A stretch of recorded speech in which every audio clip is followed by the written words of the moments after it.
Hello दोस्तों, Aditya classes exam गुरु channel में आप सबका स्वागत है। ऑडियो क्लास का यह तीसरा भाग है। वीडियो अच्छा लगे लाइक ज़रूर करिएगा। कोई फीडबैक हो तो कमेंट में ज़रूर बताइएगा ताकि आगामी वीडियो में उससे सुधार किया जाएगा। क्वेश्चन नंबर 1 है, विश्व का सबसे बड़ा क्रिकेट स्टेडियम का निम्न में से क्या नाम है? 4 option. Narendra Modi cricket stadium, दूसरा मेलबर्न क्रिकेट स्टेडियम, तीसरा जयपुर क्रिकेट स्टेडियम, चौथा जिमर वाला क्रिकेट स्टेडियम। आंसर होगा पहला, Narendra Modi cricket stadium. Narendra Modi cricket stadium Ahmedabad Gujarat में है। यहाँ 1,32,000 लोग बैठने की व्यवस्था है।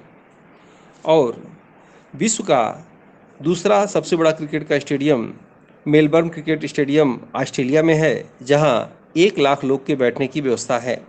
विश्व का तीसरा सबसे बड़ा क्रिकेट का स्टेडियम जयपुर क्रिकेट स्टेडियम, जहाँ 75,000 लोग को बैठने की व्यवस्था है। आज़ादी के अमृत महोत्सव के 75वें वर्ष पे जो है इसका उद्घाटन किया गया और यहाँ 75,000 लोग की सुविधा दी गई। चौथा ऑप्शन देख रहे होंगे आप, जिमरवाना क्रिकेट स्टेडियम। यह भारत का सबसे पुराना क्रिकेट स्टेडियम है और मुंबई में है। ठीक है। नरेंद्र मोदी क्रिकेट स्टेडियम के विषय में इसका पहला नाम, इसके पहले इसका नाम था मोन्टेरा क्रिकेट स्टेडियम और बाद में इसका नाम पड़ गया Narendra Modi cricket stadium. Next question, हाल ही में ब्रिटेन के किस महारानी का निधन हो गया? जो भी क्लास ये आपको दिया जा रहा ऑडियो क्लास बिल्कुल आपके एग्जाम से संबंधित, आपके एग्जाम की गहराई को देखते हुए, आपके एग्जाम में वर्तमान में किस तरह के प्रश्नों को पूछे जाते हैं उस तरह से प्रश्नों को दिया जाता है। और यहाँ प्रश्न के साथ साथ ऑप्शन का भी डिटेल बताया जाता है, इसलिए ध्यान से समझें इसको और आपके लिए भी ये एग्जाम के लिए बेहतर होगा। हाल ही में ब्रिटेन की किस महारानी का निधन हो गया? 4 ऑप्शन। महारानी विक्टोरिया, महारानी एलिजाबेथ, महारानी एलिजाबेथ प्रथम, महारानी एलिजाबेथ द्वितीय। आंसर होगा महारानी एलिजाबेथ द्वितीय। और इनके निधन के बाद ब्रिटेन के महाराजा बने किंग चार्ल्स तृतीय। याद रखिएगा, सबसे उम्रदराज जो है महाराजा बने हैं किंग चार्ल्स तृतीय। और इनके निधन के बाद ये एग्जाम में प्रश्न आ सकता है। महारानी एलिजाबेथ द्वितीय का निधन 92 वर्ष की उम्र में हुआ। याद रखिएगा, ब्रिटेन में संसदीय राजतंत्र की व्यवस्था है, यानी वहाँ राजा भी हैं और संसद भी हैं। वर्तमान में ब्रिटेन के प्रधानमंत्री ऋषि सुनक हैं। ऋषि सुनक के पहले कौन थी? तो लिज ट्रस थी। तीसरा क्वेश्चन है, राष्ट्रीय महासागर प्रौद्योगिकी संस्थान चेन्नई द्वारा खारे पानी से चलने वाला लालटेन का आविष्कार हुआ, जिसका निम्न में से क्या नाम दिया गया? 4 ऑप्शन। पहला सोनार, दूसरा व्योममित्र, तीसरा रोशनी, चौथा यश सोमनाथन। आंसर होगा रोशनी। खारे पानी से चलने वाला लालटेन बहुत देर में खोज हुआ, अब तो घर का बिजली इन्वर्टर हो गया। सोनार के विषय में ऑप्शन दिया है, देखेंगे आप। सोनार क्या है? तो समुद्र में गिरे सामानों का पता लगाने के लिए जिस यंत्र का प्रयोग किया जाता है उसे सोनार कहा जाता है। व्योममित्र जानते होंगे, ये प्रथम महिला रोबोट हैं। कमर के नीचे का हिस्सा नहीं बनाया गया है व्योममित्र। अंतरिक्ष में जाने के लिए प्रथम महिला रोबोट पूछेगा तो क्या आंसर देंगे? व्योममित्र। चौथा ऑप्शन जो आप देख रहे होंगे, यश सोमनाथन। वर्तमान में जो है यश सोमनाथन इसरो के अध्यक्ष हैं।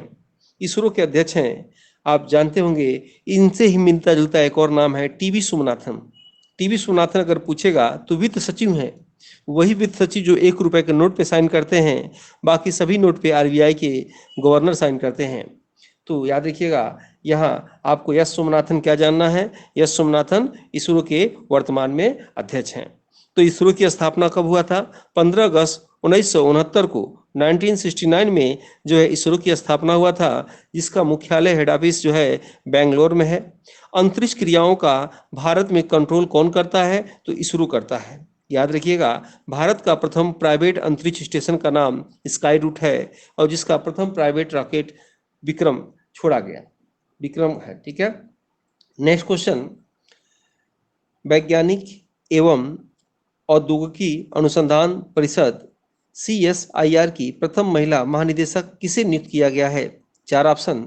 एन कलाई सेल्वी, दूसरा ऑप्शन आर झुंझुनवाला, तीसरा ऑप्शन रेखा शर्मा, चौथा ऑप्शन लीज ट्रस। और इसका आंसर होगा एन कलाई सेल्वी। याद रखिएगा, आपके एग्जाम में पूछ सकता है दूसरा ऑप्शन। अभी हाल में ही आर झुंझुनवाला की निधन हो गया, तो इनके विषय में आप क्या जानते हैं? तो आर झुंझुनवाला याद रखिएगा, यह अब तक के सबसे महान शेयर बाजार के निवेशक हैं, भारतीय शेयर बाजार निवेशक हैं। जैसे विश्व में सबसे बड़े निवेशक जो है शेयर मार्केट में वारेन बफेट हैं, इसलिए आर झुंझुनवाला को वारेन बफेट के नाम से भी जाना जाता है। वैसे भारत में इनको उपाधि भारत का बिग बुल कहा गया है। याद रखिएगा, अभी इनका निधन हुआ और निधन से पहले ये दुनिया के अमीरों में 438वें स्थान पे नाम था इनका, आर झुंझुनवाला का। ठीक है, उसके बाद आप देख रहे होंगे तीसरा ऑप्शन रेखा शर्मा। रेखा शर्मा वर्तमान में राष्ट्रीय महिला आयोग की वर्तमान अध्यक्ष हैं। याद रखिएगा, 2018 में इनकी नियुक्ति हुई, 21 में कार्यकाल समाप्त हुआ, पुनः इनके कार्यकाल को 3 वर्ष के लिए बढ़ा दिया गया। तो आपके एग्जाम में अभी आया भी था, राष्ट्रीय महिला आयोग की वर्तमान अध्यक्ष कौन है, तो रेखा शर्मा है। तो राष्ट्रीय महिला आयोग की स्थापना कब हुआ था, 1992 में हुआ था, 1992 में हुआ था। एग्जाम में प्रश्न आ सकता है, राष्ट्रीय महिला आयोग की प्रथम अध्यक्ष कौन थी, तो जयंती पटनायक। याद रखिएगा, जयंती पटनायक राष्ट्रीय महिला आयोग की प्रथम अध्यक्ष थी। वर्तमान अध्यक्ष कौन है, रेखा शर्मा। राष्ट्रीय महिला आयोग की स्थापना कब हुआ, 1992 में हुआ।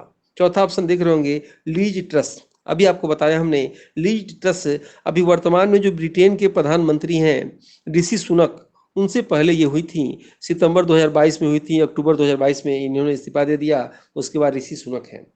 नेक्स्ट क्वेश्चन, वर्तमान राष्ट्रपति श्रीमती द्रौपदी मुर्मू का पद का क्रम क्या है, ये आप याद कर लीजिए, अक्सर आएगा। तो पद का क्रम 4 ऑप्शन है, 12वां, दूसरा 13वां, तीसरा 14वां, चौथा 15वां। तो याद रखिएगा, वर्तमान राष्ट्रपति द्रौपदी मुर्मू का जो है पद का क्रम जो है 15वां है, और प्रधानमंत्री का भी क्रम क्या है, 15वां है। याद रखिएगा, राष्ट्रपति का क्रम 15वां, प्रधानमंत्री का क्रम 15वां, लेकिन उपराष्ट्रपति का क्रम क्या है, तो एक पीछे 14वां। नियंत्रक महालेखा परीक्षक का क्रम क्या है, 14वां। आपको मैं यहाँ कुछ महत्वपूर्ण क्रम को बता रहा हूँ, इसे ध्यान से समझिएगा, आपके एग्जाम में आ सकता है। सबसे पहले आप याद रख लीजिएगा, सुप्रीम कोर्ट के मुख्य न्यायाधीश का क्रम क्या है, तो 50वां। याद रखिएगा, 50वां सुप्रीम कोर्ट के मुख्य न्यायाधीश का क्रम है। फिर आपसे पूछेगा आरबीआई के गवर्नर का क्रम, तो 25वां है। मुख्य चुनाव आयुक्त का क्रम क्या है, 25वां है। यानी मुख्य चुनाव आयुक्त आरबीआई के गवर्नर का क्रम क्या है, 25वां, और दुगना कर लीजिए, सुप्रीम कोर्ट के मुख्य न्यायाधीश का क्रम क्या हुआ, 50वां। उत्तर प्रदेश मुख्यमंत्री का क्रम क्या है, तो 22वां। तो वर्तमान में कौन सी लोकसभा का चल रहा है, या लोकसभा जो चल रहा है उसका क्रम क्या है, तो 17वां। याद रखिएगा, यानी लोकसभा अध्यक्ष ओम बिरला चौथे क्रम के अध्यक्ष बने हैं, तो 17वां बने हैं, ये आप याद रखिएगा। अभी आपको हमने बताया 15वां राष्ट्रपति प्रधानमंत्री, और 14वां नियंत्रक महालेखा परीक्षक और उपराष्ट्रपति। ठीक है, और 11वां पूछ दे तो मुख्य सूचना आयुक्त। मुख्य सूचना आयुक्त कौन है, आपको कमेंट बॉक्स में लिख के बताना है। ठीक है, नेक्स्ट क्वेश्चन, निम्न में से असत्य जोड़ा को बताना है। निम्न में से असत्य जोड़ा क्या है, आपको बताना है। क्या भारतीय कॉफी बोर्ड का मुख्यालय बेंगलोर में है, क्या दूसरा ऑप्शन भारतीय रबड़ बोर्ड का मुख्यालय कोयम्बटूर केरल में है, कोट्टयम केरल में है, तीसरा भारतीय तंबाकू बोर्ड का मुख्यालय गुंटूर आंध्र प्रदेश में है, भारतीय चाय बोर्ड का मुख्यालय असम में है। तो आंसर होगा चौथा, भारतीय चाय बोर्ड का मुख्यालय कलकत्ता में है। याद रखिएगा, वैसे कलकत्ता में इसका मुख्यालय है, लेकिन क्षेत्रीय कार्यालय भारत के साथ विदेशों में भी है। जैसे कुन्नूर तमिलनाडु में भी इसका एक क्षेत्रीय कार्यालय है, असम में भी जोरहट नामक स्थान पे है, लेकिन यहाँ मुख्य मुख्यालय की बात हो रही है, तो मुख्य मुख्यालय क्या होगा, कलकत्ता। याद रखिएगा, भारतीय चाय बोर्ड कलकत्ता में है, जिसकी स्थापना 1953 में हुआ। 1953 में भारतीय चाय बोर्ड की स्थापना हुआ, जिसका मुख्यालय केरल में है। तो भारत का चाय उत्पादन में चौथा स्थान है, तो भारत का चाय उत्पादन में दूसरा स्थान है। तो पहला स्थान किसका है, तो पहला स्थान चीन का है। चाय में क्या पाया जाता है, निकोटिनामाइड पाया जाता है। चाय का क्या प्रयोग करते हैं, तो चाय की पत्ती प्रयोग करते हैं। चाय किस मिट्टी पर होता है, तो चाय लेटराइट या जीवाश्म मिट्टी पर होता है। कॉफी सबसे अधिक कहाँ होता है, तो कॉफी सबसे अधिक कर्नाटक में होता है। याद रखिएगा, कॉफी का क्या प्रयोग करते हैं, तो कॉफी का बीज प्रयोग करते हैं। ठीक है, नेक्स्ट क्वेश्चन, कौन सा जोड़ा गलत है, बांदीपुर टाइगर रिजर्व कर्नाटक में है। दूसरा, कान्हा टाइगर रिजर्व मध्य प्रदेश में। तीसरा, मानस टाइगर रिजर्व असम। चौथा, सिमलीपाल टाइगर रिजर्व पश्चिम बंगाल। कह रहा कौन सा जोड़ा गलत है, तो चौथा आपका गलत है, यानी सिमलीपाल टाइगर रिजर्व उड़ीसा में है। ठीक है। नेक्स्ट क्वेश्चन, कौन सा कौन सी गंगा नदी की सबसे बड़ी सहायक नदी है? सहायक नदी क्या होता है? वह नदी जो अपना अस्तित्व किसी बड़े नदी में मिलकर समाप्त कर देती हो, उसे सहायक नदी कहा जाता है। चार ऑप्शन, सोन नदी। दूसरा ऑप्शन, यमुना नदी। तीसरा ऑप्शन, भागीरथी नदी। और चौथा ऑप्शन, मेघना नदी। तो याद रखिएगा, गंगा की सबसे बड़ी सहायक नदी यमुना नदी है। यमुना नदी को ग्रीन सूप के नाम से भी जाना जाता है। ऑप्शन में आप देख रहे होंगे सोन नदी। सोन नदी अमरकंटक के पठार से निकलती है और गंगा नदी जाके पटना में ये सोन नदी जाके मिल जाती है। भागीरथी नदी के विषय में आप जानते होंगे, भागीरथी नदी और अलकनंदा नदी दोनों देवप्रयाग में मिलते हैं और मिलके एक नदी बनाते हैं जिसे गंगा नदी कहा जाता है। यानी भागीरथी और अलकनंदा नदी का जहाँ संगम होता है वहीं से शुरू होता है गंगा नदी। तो भारत की राष्ट्रीय नदी का नाम क्या है? गंगा। भारत का राष्ट्रीय जलीय जीव का नाम क्या है? तो डॉल्फिन, गंगेशु। तो भारत का प्रथम डॉल्फिन अनुसंधान केंद्र कहाँ खुला? पटना। भारत की सबसे लंबी नदी तो गंगा और भारत की सबसे चौड़ी नदी तो ब्रह्मपुत्र। दक्षिण की गंगा पूछेगा तो गोदावरी लगाइएगा, दक्षिण भारत की गंगा पूछे तो कावेरी लगाइएगा। नेक्स्ट क्वेश्चन, ओजोन परत के संरक्षण के नियंत्रण से संबंधित 1987 में मॉन्ट्रियल प्रोटोकॉल किस देश में हुआ? एग्जाम में प्रश्न ये आपके डिटेल आ सकते हैं इसमें। पहला है केन्या, दूसरा है स्वीडन, तीसरा है कनाडा, चौथा है अमेरिका। वीडियो कैसा लग रहा है फीडबैक कमेंट बॉक्स में जरूर बताइएगा। जो भी सुधार करना हो, कमी अच्छाई हो, उसको अगले क्लास में उसको सुधार करके बताएंगे। अगर आप नहीं बताएंगे तो हम कैसे जानेंगे? और वीडियो आपको अच्छा लग रहा है, आपको लगे कि ऐसा वीडियो और आए तो जरूर लाइक करिए ताकि मोटिवेशन टीम के हमारे बने। तो देखिए ऑप्शन क्या कह रहा है, 1987 में मॉन्ट्रियल प्रोटोकॉल किस देश में हुआ? तो इसका आंसर होगा जो है कनाडा में। मॉन्ट्रियल एक स्थान का नाम है, कनाडा में यहाँ हुआ था। और किस लिए हुआ था? तो ओजोन परत के संरक्षण के लिए। चार ऑप्शन में देखिए, पहला ऑप्शन लिखा है केन्या। केन्या के विषय में जानिएगा, अफ्रीका महाद्वीप का एक देश है केन्या, जिसकी राजधानी है नैरोबी। नैरोबी प्रोटोकॉल 1982 में हुआ था, याद रखिएगा 1982 में हुआ था। इसमें स्टॉकहोम में जो सम्मेलन हुआ था, यानी स्टॉकहोम में 1972 में प्रथम सम्मेलन हुआ था, उसमें जो बातें कही गई थी वही बातें सर्वसम्मति बनाया गया, जिसमें 105 देश शामिल थे। एक चीज याद रखिएगा, वर्तमान में जो है 2024 तक प्लास्टिक संधि क्या है? यानी 200 देशों के सहमति से जो है इसके 10% केवल प्लास्टिक का पुनर्चक्रण हो पाता है। ऐसे समझिए, पूरे धरती पर जितने भी प्लास्टिक आते हैं वो प्लास्टिक 90% समुद्र में या पृथ्वी के अंदर या अन्य स्थानों पर प्रदूषण के रूप में रहते हैं। केवल 10% प्लास्टिक ऐसे होते हैं जिनका पुनर्चक्रण किया जाता है। उस हिसाब से 2024 तक जो है प्लास्टिक का जो है प्रदूषण को कम करना है। और नैरोबी के विषय में आप जानते होंगे, आप यूएनईपी के विषय में जानते होंगे, संयुक्त राष्ट्र पर्यावरण कार्यक्रम। संयुक्त राष्ट्र पर्यावरण कार्यक्रम का मुख्यालय पूछे तो याद रखिएगा इसका भी मुख्यालय कहाँ है? नैरोबी में है। ठीक है। और संयुक्त राष्ट्र पर्यावरण कार्यक्रम या यूएनईपी के संस्थापक पूछेगा तो मॉरिस स्ट्रांग लगाइएगा। और इसका हेडक्वार्टर नैरोबी केन्या। यही क्या करता है, प्रतिवर्ष 5 जून को विश्व पर्यावरण दिवस पर यही कौन सा देश मेजबानी करेगा इसकी ये चर्चा करता है। उसमें आप एक ऑप्शन देख रहे होंगे, स्वीडन का ऑप्शन देख रहे होंगे। तो स्वीडन, आप जानते होंगे स्वीडन में सम्मेलन हुआ था।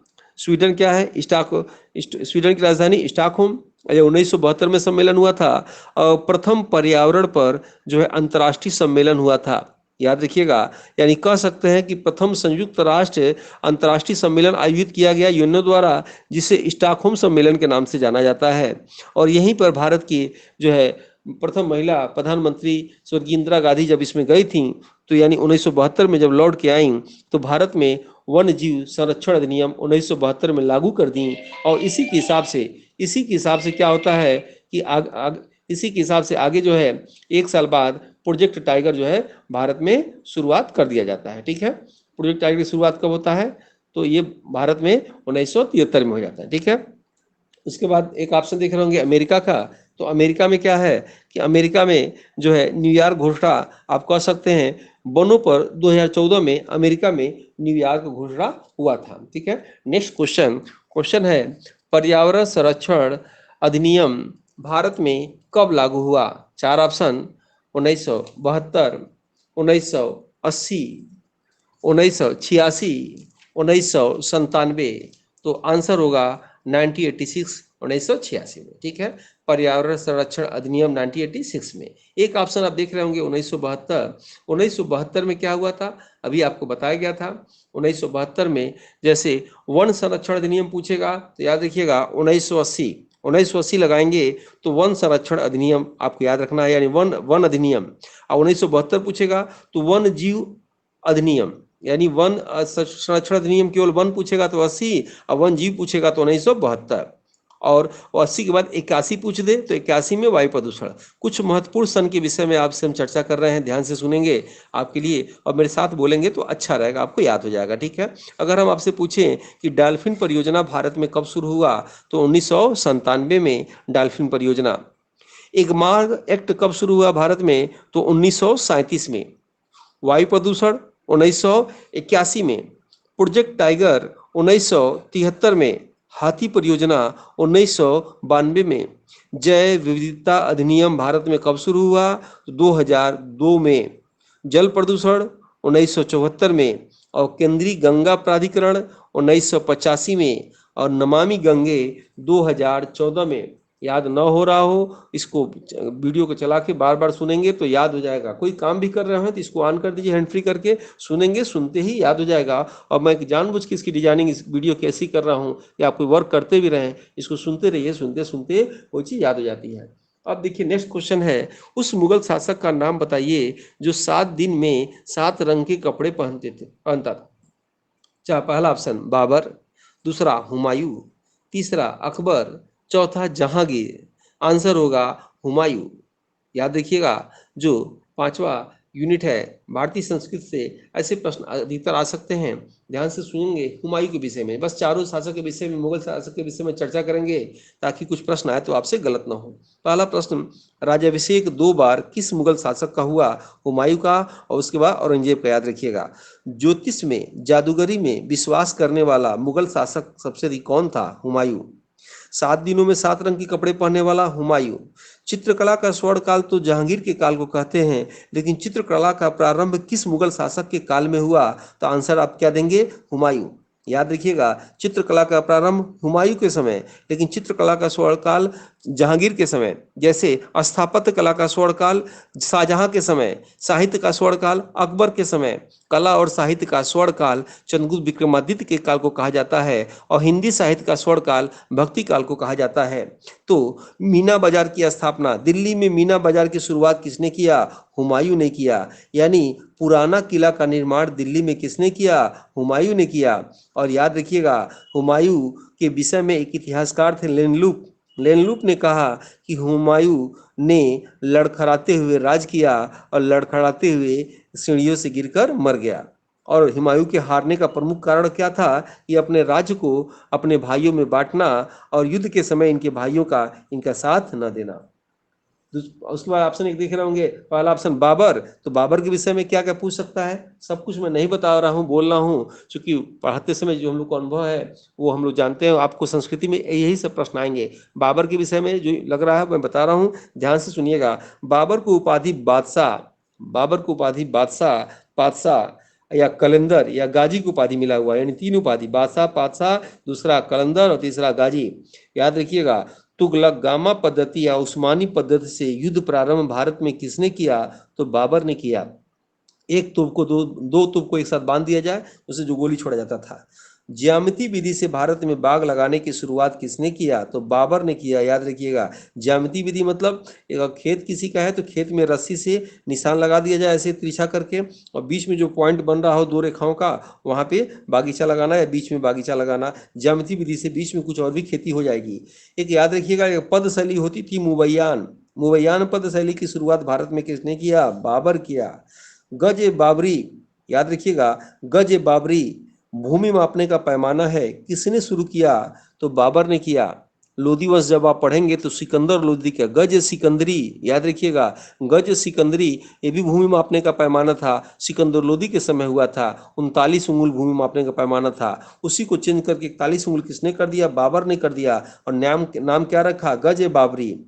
बाबर प्रथम मुगल शासक था जो भारत के पेड़ पौधे, पहाड़ों को, नदियों को डायरी में लिखता था। एक इंपॉर्टेंट प्रश्न बार बार एग्जाम में आता है, ये हम लोग का अनुभव रहा है कि मुगल दरबार की भाषा क्या है। याद रखिएगा, मुगल दरबार की भाषा फारसी थी, लेकिन तुर्की में किसने अपनी आत्मकथा लिखा? तो बाबर ने लिखा। तो तुर्की में जो आत्मकथा लिखा वो किस नाम से लिखा? तो बाबरनामा के नाम से लिखा। उसी को तुजुक ए बाबरी के नाम से जाना जाता था। याद रखिएगा, बाबर दीवान के नाम से कविता लिखता था। इसकी एक पुत्री थी गुलबदन बेगम, यानी हुमायूं की चचेरी बहन थी गुलबदन बेगम। इसने एक पुस्तक लिखा हुमायूंनामा। हुमायूंनामा में इसने लिखा कि बाबर को इब्राहिम लोदी की मां ने जहर देकर मार दिया।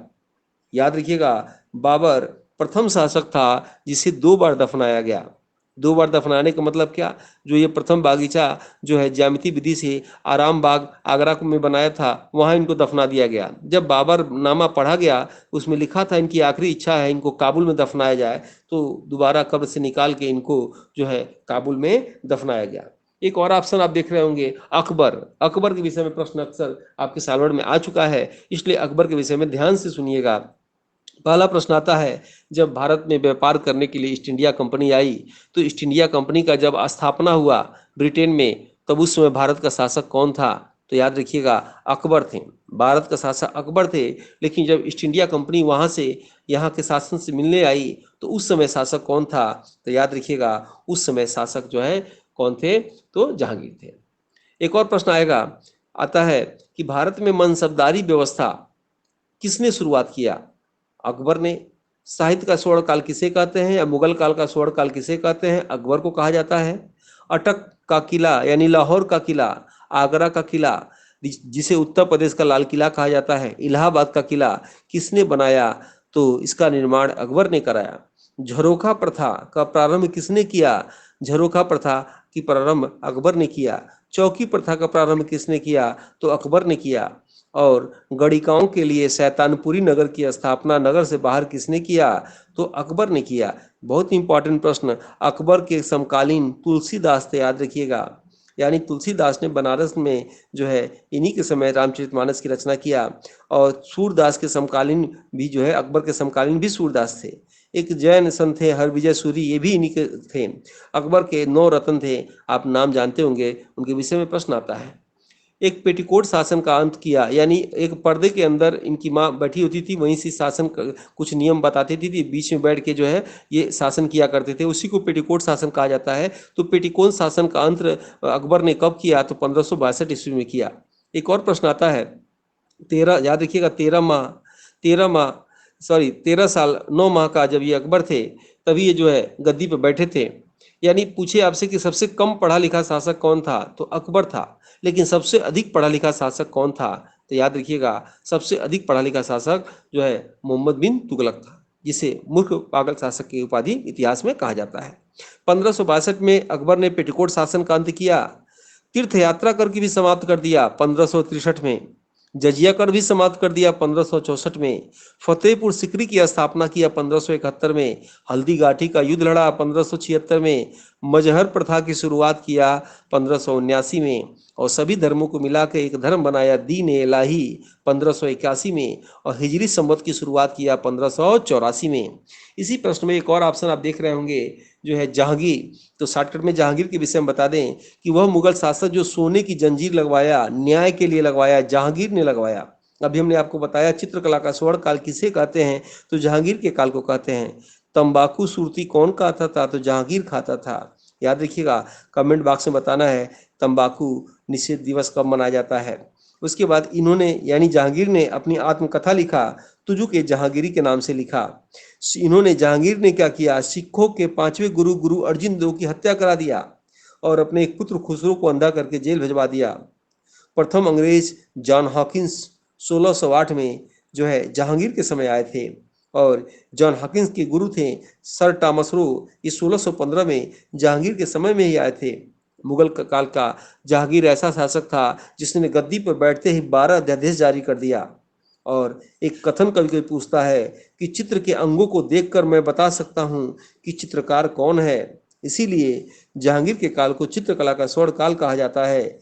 एक सिक्का, निसार नाम का सिक्का किसके काल में चला? जहांगीर के काल में। एग्जाम में आता है कि जहांगीर का मकबरा कहाँ है, तो लाहौर में, याद रखिएगा। यानी बाबर का और जहांगीर का मकबरा कहाँ है? लाहौर में। ये दो मुगल शासक हैं। और बहादुर शाह जफर द्वितीय, इनका भी जो है रंगून बर्मा में है। नेक्स्ट क्वेश्चन जो है, सिकंदर लोदी ने भारत में किस शहर की स्थापना किया? पहला ऑप्शन श्रीनगर, दूसरा आगरा, तीसरा जौनपुर और चौथा कलकत्ता। तो याद रखिएगा, सिकंदर लोदी ने आगरा शहर की स्थापना किया। ऑप्शन में दिया है श्रीनगर। श्रीनगर की स्थापना किसने किया? तो सम्राट अशोक ने किया, झेलम नदी के किनारे। जौनपुर, अटाला मस्जिद है जौनपुर में, याद रखिएगा। पुर का सिराज कहा जाता था अटाला मस्जिद को। तो जौनपुर की स्थापना किसने किया? तो जौनपुर को फिरोज शाह तुगलक ने अपने चचेरे भाई जौना खां मोहम्मद बिन तुगलक की याद में जौनपुर शहर को बसाया। और कलकत्ता को किसने बसाया? जाब चारनाक ने कलकत्ता को बसाया। प्रश्न आ सकता है कि जो है भारत की सांस्कृतिक राजधानी क्या है? आप कमेंट करके बताइए। जैसे हम प्रश्न करें, उत्तर प्रदेश की राजधानी, प्रशासनिक राजधानी लखनऊ, और उत्तर प्रदेश की सांस्कृतिक राजधानी क्या है? आपको बताना है। उत्तर प्रदेश की आर्थिक राजधानी क्या है? आपको बताना है। ठीक वैसे ही भारत की सांस्कृतिक राजधानी क्या है, ये बताना है। और भारत की आर्थिक राजधानी क्या है, ये बताना है। ठीक है। डिमोस उपग्रह, नेक्स्ट क्वेश्चन, डिमोस उपग्रह जो सबसे छोटा है किस ग्रह का है? ऑप्शन पहला बुध मरकरी का, दूसरा ऑप्शन शुक्र वीनस का, तीसरा ऑप्शन मंगल मार्स का, चौथा ऑप्शन जो है बृहस्पति जुपिटर का। तो डिमोस, याद रखिएगा, डिमोस सबसे छोटा उपग्रह है जो मंगल मार्स का है। उपग्रह किसे कहते हैं? देखिएगा, जो ग्रहों का चक्कर लगाए उसे उपग्रह कहते हैं, जो तारों का चक्कर लगाए उसे ग्रह कहते हैं। जैसे सूर्य एक तारा है और तारे का चक्कर लगाते हैं ग्रह। आठों ग्रह क्या करते हैं? तारों का चक्कर लगाते हैं। यानी तारों का चक्कर लगाने वाले को ग्रह और ग्रहों को चक्कर लगाने वाले को उपग्रह। उपग्रह दो प्रकार के होते हैं, एक प्राकृतिक जो है और एक कृत्रिम होता है। प्राकृतिक जो है मनुष्य बना नहीं सकता, जैसे पृथ्वी का इकलौता प्राकृतिक उपग्रह चंद्रमा है। लेकिन पृथ्वी का जो है कृत्रिम उपग्रह बहुत हैं, कई देशों ने बनाया, उसकी चर्चा नहीं करेंगे। ऑप्शन में दिया है, देखिए चौथा दिया है बृहस्पति। सबसे बड़ा उपग्रह किसका है? गैनीमेड। सबसे बड़ा उपग्रह, सबसे तेज गति चलने वाला, याद रखिएगा, किसका है? गैनीमेड का है। ठीक है। बुध और शुक्र का तो उपग्रह होता ही नहीं है, याद रखिएगा। बुध और शुक्र का उपग्रह नहीं होता है। सबसे गर्म चमकीला ग्रह कौन सा है जिसे पृथ्वी की जुड़वा बहन, साँझ का तारा, भोर का तारा के नाम से जाना जाता है? वह कौन है? शुक्र ग्रह, वीनस ग्रह।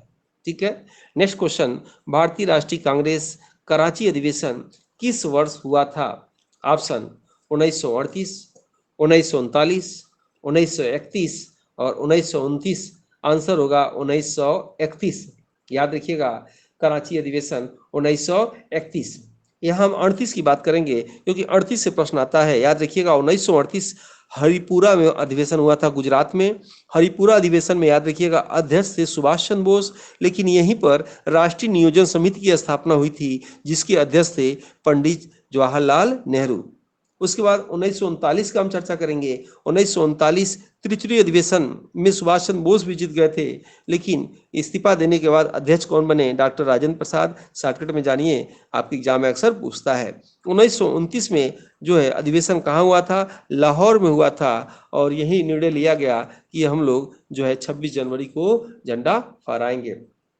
उसके बाद देखिए नेक्स्ट क्वेश्चन है, केंद्र शासित प्रदेश लक्षद्वीप की आधिकारिक भाषा निम्न में से क्या है? चार ऑप्शन, मलयालम, तमिल, तेलुगु, कोंकणी। तो आंसर होगा मलयालम। यहां समझिएगा, लक्षद्वीप के पास सबसे करीब, लक्षद्वीप के सबसे करीब कौन सा राज्य है? तो केरल है। तो केरल में कौन सी भाषा बोली जाती है? तो मलयालम। तमिलनाडु में कौन सी भाषा बोली जाती है? तो तमिल। तेलुगु कहाँ बोली जाती है? तो तेलंगाना में तेलुगु, यानी आंध्र प्रदेश में भी तेलुगु। कोकड़ी महाराष्ट्र में बोली जाती है, डोगरी जम्मू कश्मीर में बोली जाती है। याद रखिएगा, ये प्रश्न अक्सर आता है। उसके बाद प्रश्न आएगा विश्व उपभोक्ता अधिकार दिवस। विश्व उपभोक्ता अधिकार दिवस कब मनाया जाता है? 4 ऑप्शन 29 जून, दूसरा ऑप्शन जो है 24 जनवरी, तीसरा ऑप्शन 10 दिसंबर, चौथा ऑप्शन जो है 15 मार्च। तो आंसर होगा विश्व उपभोक्ता अधिकार दिवस 15 मार्च को मनाया जाता है। 29 जून को क्या मनाया जाता है? तो 29 जून को राष्ट्रीय सांख्यिकी दिवस मनाया जाता है। 24 जनवरी को क्या मनाया जाता है? आपके एग्जाम में आ चुका है। 24 जनवरी को उत्तर प्रदेश दिवस, 24 जनवरी को बालिका दिवस, 24 जनवरी को विश्व शिक्षा दिवस मनाया जाता है। याद रखिएगा, विश्व शिक्षा दिवस, राष्ट्रीय शिक्षा दिवस नहीं। राष्ट्रीय शिक्षा दिवस 11 नवंबर को। उसके बाद 10 दिसंबर को मानवाधिकार दिवस मनाया जाता है। मानवाधिकार दिवस और नोबेल पुरस्कार दिवस भी मनाया जाता है, क्योंकि इस दिन नोबेल पुरस्कार दिया जाता है। आपको कमेंट बॉक्स में बताना है भारतीय मानवाधिकार का स्थापना किस वर्ष हुआ था। नेक्स्ट क्वेश्चन है भारत के प्रथम चुनाव आयुक्त का नाम क्या है? पहला ऑप्शन सुशील चंद्रा, दूसरा ऑप्शन राजीव कुमार, तीसरा ऑप्शन सुकुमार सेन, चौथा ऑप्शन रमा देवी। तो आंसर होगा सुकुमार सेन। तो राजीव कुमार कौन है? तो वर्तमान में भारत के मुख्य चुनाव आयुक्त 25वें क्रम के राजीव कुमार हैं। इसके पहले कौन थे? सुशील चंद्रा थे। तो रमा देवी कौन है? तो भारत की प्रथम महिला चुनाव आयुक्त का नाम कौन है? रमा देवी।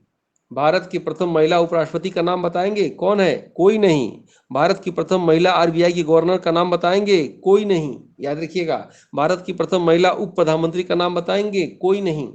तो फिर से सुन लीजिए, भारत के प्रथम चुनाव आयुक्त सुकुमार सेन, वर्तमान में राजीव कुमार, प्रथम महिला रमा देवी। पूरा नाम था इनका बीएस रमा देवी।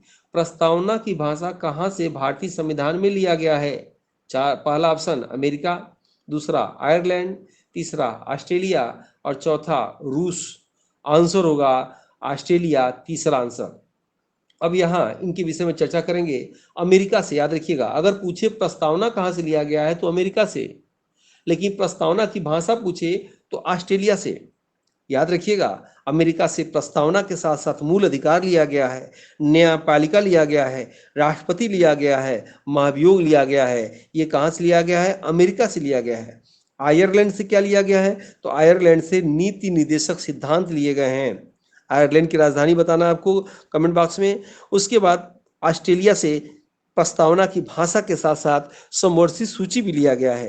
रूस से पंचवर्षीय योजना लिया गया है और मौलिक कर्तव्य लिए गए हैं। मौलिक कर्तव्य रूस से, मौलिक अधिकार अमेरिका से। याद रखिएगा, यानी रूस से पंचवर्षीय योजना और मौलिक कर्तव्य लिए गए हैं। 19वां प्रश्न आसान है, बता सकते हैं। निम्न में से भारतीय अर्थव्यवस्था है क्या? भारतीय अर्थव्यवस्था, पहला ऑप्शन दिया है मिश्रित अर्थव्यवस्था, दूसरा तीसरी दुनिया की अर्थव्यवस्था, तीसरा विकासशील अर्थव्यवस्था, चौथा उपरोक्त सभी। तो आंसर होगा उपरोक्त सभी। भारतीय अर्थव्यवस्था उपरोक्त सभी। ठीक है, वीडियो लंबा हो तभी कमेंट बॉक्स में बताइएगा, अगला वीडियो छोटा छोटा बनाएंगे। ठीक है, मुझे लग रहा है कमेंट में जैसे जो क्वेश्चन मैं हल करा रहा हूँ उससे संबंधित जो बातें हैं, जो भी मुझे जानकारी है वो सब बोलता जाऊं, आपका ही लाभ होगा। एक प्रश्न में कम से कम समय में कई प्रश्नों को आप जानेंगे तो आपका समय निरर्थक नहीं जाएगा। ठीक है, वीवी गिरी राष्ट्रीय श्रम संस्थान, याद रखिएगा, वीवी गिरी राष्ट्रीय श्रम संस्थान कहाँ है? नोएडा में, जयपुर में, ऋषिकेश में, पटना में। तो याद रखिएगा, आंसर होगा वीवी गिरी राष्ट्रीय उद्यान जो है नोएडा में है। आपको बता दें कि राष्ट्रीय आयुर्वेदिक संस्थान कहाँ है? तो ये जयपुर में है। और प्रथम डॉल्फिन अनुसंधान संस्थान कहाँ है? तो पटना में है।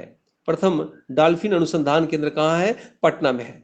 आपको एक मैसेज सुना रहा हूँ, किसी ने मुझे कमेंट किया था कि याद रखिएगा, ध्यान से समझिएगा इस बातों को, ये सबके जीवन में लागू होता है। और ये मैसेज किसी ने मुझे जौनपुर से किया था।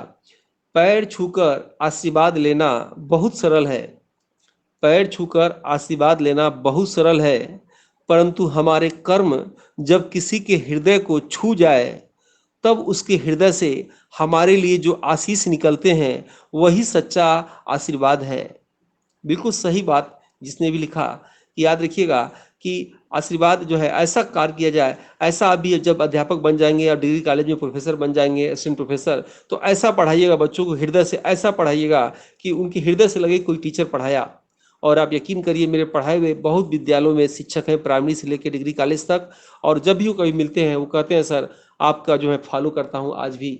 और मैं भी चाहता हूँ आप इस वीडियो को लाइक करिए न करिए, सब्सक्राइब करिए न करिए, कोई बात नहीं, कोर्स परचेज करिए न करिए, करिए ना करिए आपके ऊपर है, लेकिन जो है जो भी मैं पढ़ाऊँ हृदय की गहराई से पढ़ाऊँ, कम से कम समय में अधिक से अधिक आपको जानकारी दे दूँ। चलिए नेक्स्ट प्रश्न देखते हैं। शिक्षा का अधिकार भारतीय संविधान के किस अनुच्छेद में है? शिक्षा का अधिकार भारतीय संविधान के किस अनुच्छेद में है? ऑप्शन है अनुच्छेद 48 का, ऑप्शन है अनुच्छेद 21 का, ऑप्शन है अनुच्छेद 17, ऑप्शन है अनुच्छेद 18। आंसर होगा बी अनुच्छेद 21 का। ध्यान से समझेंगे आप। शिक्षा का अधिकार 2 बार आपके एग्जाम में प्रश्न में आ चुका है। शिक्षा का अधिकार क्या है? 2002 में जब प्रधानमंत्री स्वर्गीय अटल बिहारी वाजपेयी थे, तो इन्होंने क्या किया कि शिक्षा के अधिकार को कानूनी अधिकार से मूल अधिकार बना दिया, और मूल अधिकार बना के भाग 3 के अनुच्छेद 21 को में शामिल कर दिया, और 6 से 14 वर्ष के लिए निःशुल्क शिक्षा, अनिवार्य शिक्षा प्रावधान ला दिया। इसे ही शिक्षा का अधिकार या राइट टू एजुकेशन के नाम से जाना जाता है। क्लियर है आपको? उसके बाद एक ऑप्शन आप देख रहे होंगे 48 का, यानी पर्यावरण व धरोहर की रक्षा करना 48 का। 17 में क्या है सबको मालूम होगा, छुआछूत का अंत। 18 में क्या है, उपाधियों का अंत। वीडियो काफी लंबा हो रहा है दोस्तों, इसलिए चलिए अब थोड़ा सा तेजी से आप कमेंट बताइएगा, फिर हिसाब से अगला वीडियो हम बनाएंगे। निम्नलिखित में से कौन एक वर्णात्मक शोध का प्रकार नहीं है? ठीक है, और वैसे इसमें डिटेल बोलने वाली कोई प्रश्न भी नहीं है। निम्नलिखित में से कौन सा एक वर्णात्मक शोध का प्रकार नहीं है? सहसंवादात्मक शोध, तुलनात्मक शोध, सर्वेक्षणात्मक शोध और प्रायोगिक शोध। तो आंसर हो जाएगा प्रायोगिक शोध। नेक्स्ट क्वेश्चन, विश्वविद्यालय अनुदान आयोग अधिनियम कब पारित हुआ? पहला ऑप्शन 1954, दूसरा ऑप्शन 1956, तीसरा ऑप्शन 1955 और चौथा ऑप्शन 1958। आंसर होगा 1956। आप कमेंट बॉक्स में जरूर बताएंगे। आपके एग्जाम में पूछा हुआ है कि यूजीसी के प्रथम अध्यक्ष का नाम आपको बताना है। जिसको आ रहा है जरूर बताएंगे। नेक्स्ट क्वेश्चन, HTML का पूर्ण रूप क्या है? 4 ऑप्शन। पहला ऑप्शन है हाई ट्रांसफर मशीन लैंग्वेज, दूसरा हाई ट्रांसमिशन मार्कअप लैंग्वेज, तीसरा option hyper text markup language, चौथा option hyper media markup language. तो आंसर होगा हाइपर टेक्स्ट मार्कअप लैंग्वेज, तीसरा आंसर सही है। 25। नेक्स्ट प्रश्न है, शैक्षिक दक्षता की मूल आवश्यकता है? पहला ऑप्शन शिक्षण कौशल में निपुणता, दूसरा ऑप्शन शिक्षण की विभिन्न तकनीकों के उपयोग में निपुणता, तीसरा ऑप्शन शिक्षण में संचार माध्यमों एवं तकनीकों में के समुचित उपयोग में निपुणता, और चौथा है उपरोक्त सभी। आंसर होगा उपरोक्त सभी। नेक्स्ट क्वेश्चन, निम्नलिखित में से मॉड्यूलेशन एवं डीमॉड्यूलेशन का कार्य किससे संबंधित है? पहला ऑप्शन कीबोर्ड, दूसरा ऑप्शन मदरबोर्ड, तीसरा ऑप्शन मॉडेम, चौथा ऑप्शन CPU। आंसर होगा मॉडेम। नेक्स्ट क्वेश्चन, वह चर जिसका औसतांक, माध्य तथा मानक विचलन निकाल सकते हैं वह निम्नलिखित में से किस मापनी द्वारा मापे जाते हैं? 4 ऑप्शन नामित मापनी, दूसरा ऑप्शन क्रमिक मापनी, तीसरा ऑप्शन अंतराल मापनी और चौथा ऑप्शन अनुपातिक मापनी। आप लोग कमेंट किए थे कि सर इसको इंग्लिश में, तो ठीक है, जो शोध वाले और शिक्षण वाले क्वेश्चन रहेंगे उसको इंग्लिश में आगे वीडियो में उसको किया जाएगा, चूंकि बन चुका है इसलिए इसमें नहीं हो पाया था। तो इसका आंसर होगा C अंतराल मापनी। 28 मोजिला क्या है? ऑप्शन एक operating system, option B library software, option C web browser, option D एक सर्च इंजन। आंसर होगा वेब ब्राउजर। नेक्स्ट क्वेश्चन, एक कंप्यूटर से इंटरनेट पर आपके कंप्यूटर को फाइल अंतरण करने वाली प्रक्रिया को क्या कहते हैं? डाउनलोड पहला ऑप्शन, दूसरा अपलोड, तीसरा FTP, चौथा JPEG। आंसर होगा डाउनलोड। और आज का आखिरी प्रश्न, एंड्रॉयड ऑपरेटिंग सिस्टम ज़्यादातर प्रयोग होता है लैपटॉप में, कंप्यूटर में, वैज्ञानिक कार्यों में, मोबाइलों में। आंसर होगा मोबाइल में। वीडियो अच्छा लगे लाइक जरूर करिए, सब्सक्राइब जरूर करिए। कुछ फीडबैक देना हो तो कमेंट करिए, ताकि वैसा नेक्स्ट वीडियो हम लोग उसको सुधार के दें। मिलते हैं जल्द ही नेक्स्ट वीडियो में। जय हिंद, जय भारत।